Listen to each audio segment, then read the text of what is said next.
The Russian writer Leo Tolstoy began his epic novel with the line, "All happy families are alike. Each unhappy family is unhappy in its own way." The case of Madeleine McCann, however, forces us to consider an unsettling addition to this thought.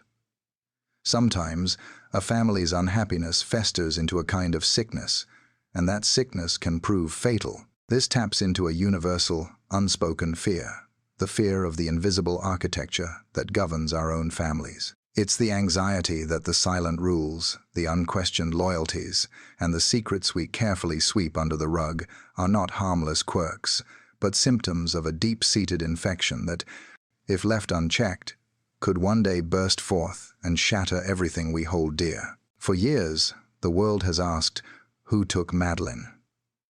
But what if that has always been the wrong question?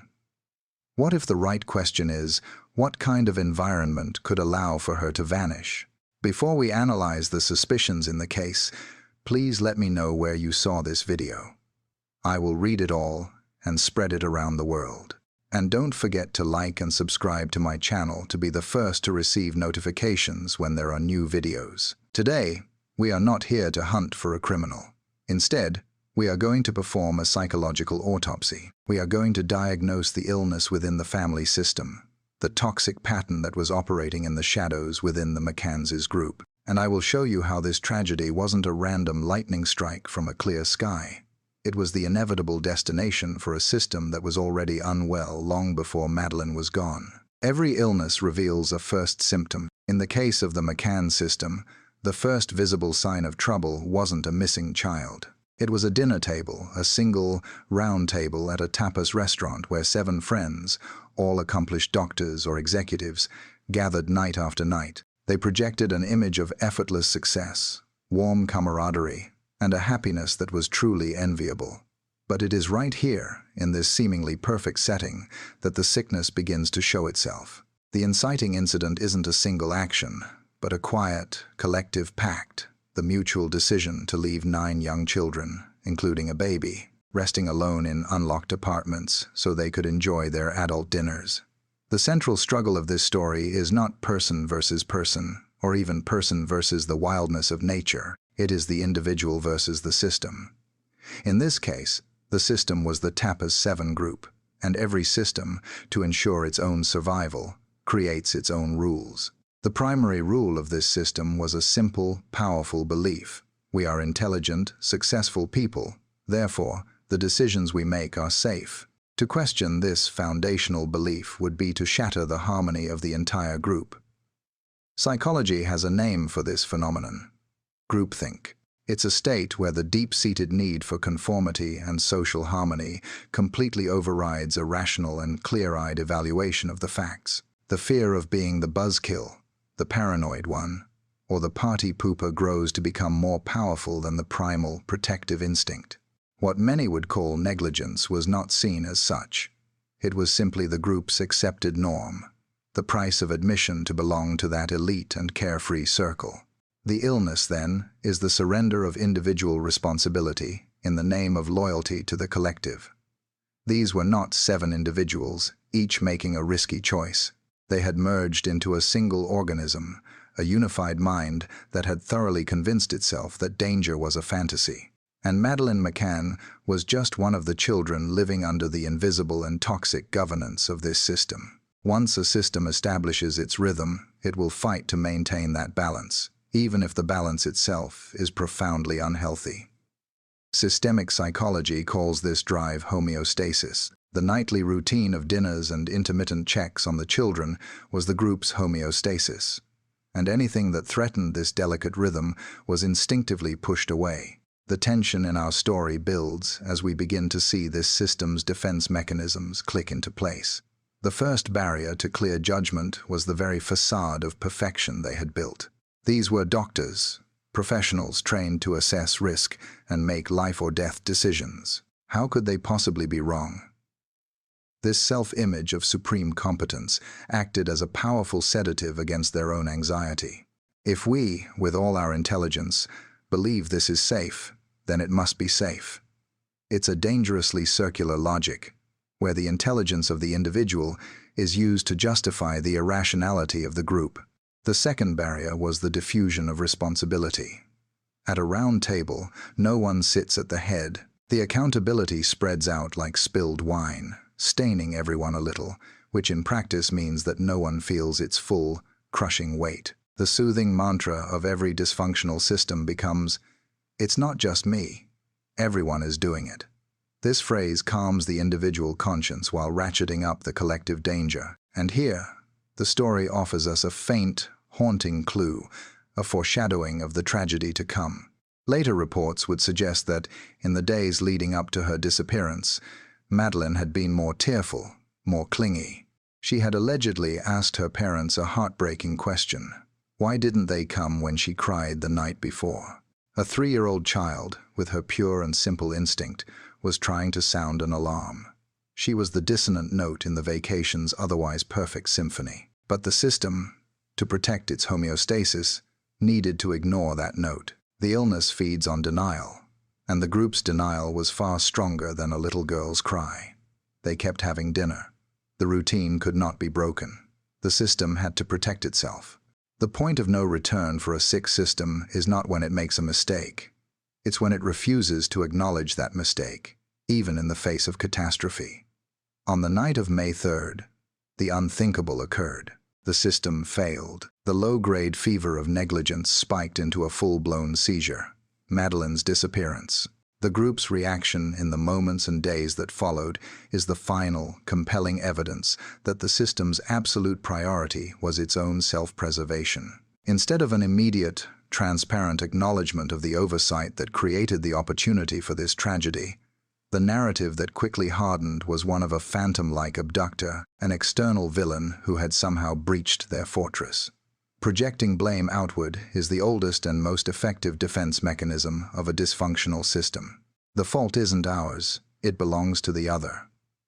From this moment forward, there was no going back. The group, once united by an illusion of safety, was now united by a shared, terrible secret, the secret of their collective negligence. They closed ranks. The accounts of what happened began to align. Any contradictions were smoothed over and minimized. Loyalty to the group became paramount, even more important than full and transparent cooperation with the investigation. They were no longer just protecting themselves as individuals. They were protecting the system itself, because to admit the system's failure would be to admit that every single one of them shared a piece of the responsibility for what happened. The tragedy of Madeleine McCann ceases to be solely about a missing child and becomes a story about the survival of the group. In systems psychology, there is a chilling concept known as the identified patient. This is the family member who manifests the symptoms of everyone else's hidden illness. That night, Madeleine became the identified patient. Her disappearance was not the cause of the crisis. It was the physical manifestation, the painful skin rash revealing an infection that had been silently coursing through the veins of that system for days. The question that this pushes us toward is a devastating one. If Madeleine was the symptom, what exactly was the anatomy of the illness? And what other family members, even those not present, were part of this toxic organism? The turning point in our psychological autopsy is not an event, but a diagnosis. The sickness that made this tragedy possible has a name in systemic psychology: low differentiation of self. This is a state where individuals within a group merge their emotional selves. One person's anxiety becomes everyone's anxiety. One person's calm becomes everyone's calm. The fragile boundary between I and we simply disappears. In the Tapas 7 system, the differentiation was so low that the profound need for belonging and harmony completely crushed individual judgment. The choice to leave the children alone was not a series of 7 individual decisions. It was a single decision, made by a single emotional organism. And the most terrifying consequence of low differentiation is that a system like this becomes incapable of self-correction. No one could step up and be the voice of reason, because doing so would mean being expelled from the body, being treated like a foreign virus. And here, the illness deepens. A system with low differentiation, when confronted with a crisis it has created, does not seek the truth. It seeks a scapegoat. It needs a new identified patient to carry the weight of the blame. Initially, the crying child, Madeleine, was the identified patient who threatened the harmony of the vacation. But after her disappearance, the system required a new target, and it found a perfect one: the mother, Kate McCann. She was the last to see her daughter, the one who raised the alarm. Subtly, both within the group's own dynamics and later in the court of public perception, she becomes the focus. Her pain is the most visible, her guilt the most palpable. To save itself, the system performs a subtle but cruel maneuver: triangulation. It diverts the crushing tension away from the collective admission: we were all negligent, and refocuses it onto a single point: she is suffering more. The ultimate responsibility was hers. It's an unconscious, yet brutal, mechanism. The group naturally rallies to support her. But this very support also serves to isolate her, leaving her to carry the main burden. The illness not only paved the way for the tragedy, but it also dictated how the group would process the aftermath, ensuring the system itself would survive, even if it meant sacrificing one of its own members on the altar of public opinion. Do you know what I find most unsettling about this story? It's not the negligence itself. It's the comfort. It's the dangerous comfort of belonging to a group that thinks exactly as you do, that warm, validating feeling we get when our beliefs, even the riskiest ones, are echoed back to us by others. It's a seduction, a pleasant drowsiness that keeps us from seeing the approaching danger. A family, a group of friends, it's not merely a collection of people. It's an ecosystem with its own climate, its own unique rules of survival. In the Tapa 7 ecosystem, the primary rule was the denial of risk. The climate was one of arrogant confidence, and the air they breathed together, night after night, was becoming poisonous. From this perspective, Madeleine wasn't taken by a predator who invaded the ecosystem from the outside. She was the first to suffocate from within it, the first to succumb to the toxic fallout after the event. Why did they close ranks? Why did their stories seem so perfectly aligned? Because a sick ecosystem, when it feels attacked, doesn't open itself up to healing. It seals itself off to protect against the external infection, which in this case was the truth, the investigation, the demand for accountability. The blind loyalty that united them before the tragedy transformed into antibodies, fiercely fighting against any attempt at a true diagnosis. And the legacy of this illness is what we see today. A couple trapped in a search that may never find its end, friends whose lives were forever stained by suspicion, and two other children, the twins, who grew up at the very epicenter of a family trauma, in the shadow of an absent sister and an unspoken truth. The illness didn't just impact one child, it left behind a trail of silent victims, all ensnared in the same intricate spider's web of loyalty and denial. Now, we can see the pattern. We understand the illness. But one question still lingers. Would a system so closed off, so laser-focused on its own preservation, be capable of anything to protect its secret? If the negligence was the symptom and the subsequent narrative was the fever, just how high could that fever climb? The answer to that may lie in the events that followed, in how they navigated the most incriminating evidence that emerged against them. The true resolution to this conflict, therefore, doesn't lie in finding a final piece of evidence or hearing a confession. The resolution is the diagnosis. The central conflict was never between the McCann family and a shadowy abductor. It was an internal war, waged between the individual responsibility of each group member and the toxic loyalty they felt to the system they had created. And in that war, the system won. To survive, to avoid imploding under the weight of its own negligence, the system desperately needed an external enemy. The abduction story, viewed from this angle, is not the crime itself. It is the final and most acute symptom of the illness. It is the delirious fever of an organism that refuses to admit the infection came from within. Let's return to the reality anchor we began this analysis with.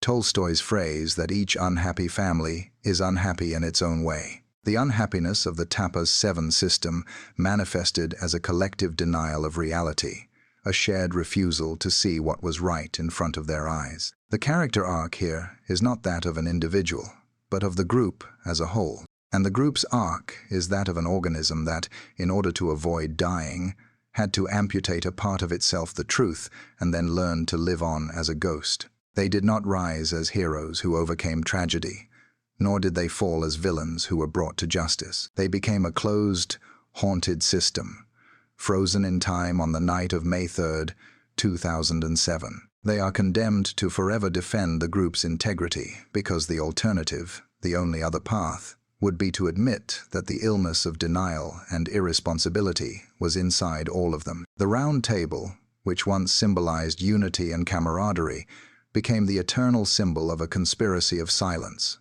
a perfect circle where blame, having nowhere to land, just continues to spin forever. In the end, when the dust of outrage settles and the noise of public judgment fades, what does this story truly reveal to us? The great lesson, the core idea that emerges from this psychological autopsy, is that our environment is often more powerful than our individual will. We, as human beings, like to believe in the fiction of absolute control, that we are the captains of our souls and that our decisions are ours alone. But the McCann case shows us, in a brutal and uncomfortable way, that we are deeply permeable, influenced, and at times, controlled by the systems we are a part of. A group's sickness, its culture of denial, can override the intelligence, the morality, and even the most primal protective instinct of its most brilliant members. And this forces me to look inward, to reflect on our own lives. How many times, on a much smaller scale, have we silenced our instincts to maintain harmony in a group of friends or at work? How many times have we agreed to something that, deep down, we knew was wrong, just to avoid being the one to spoil the mood? How many of our own families operate under silent, toxic rules, where everyone knows about the elephant in the room, be it an addiction, a debt, an infidelity, but no one dares to speak for fear of shattering a fragile peace?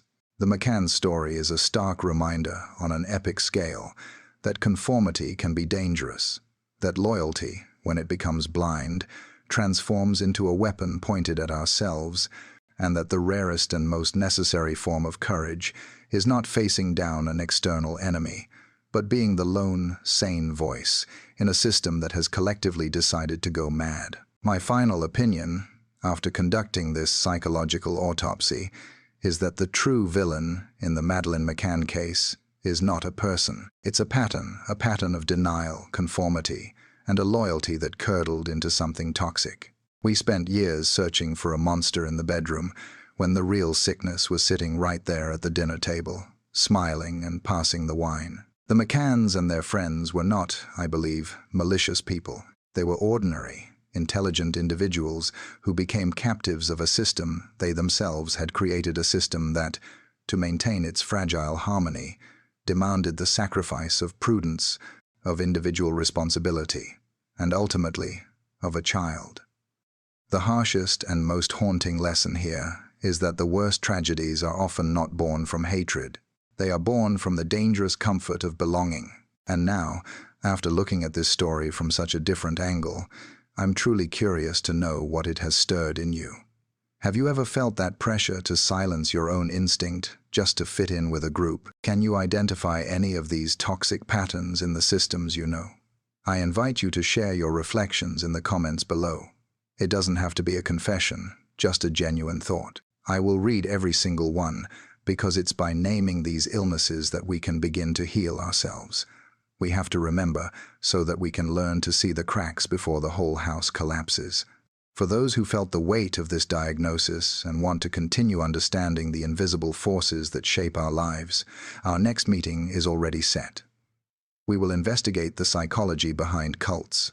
We will analyze the case of Jonestown and answer the question, how does a single person convince hundreds of others to participate in their own undoing? The answer, just like today, lies not in the leader, but in the system.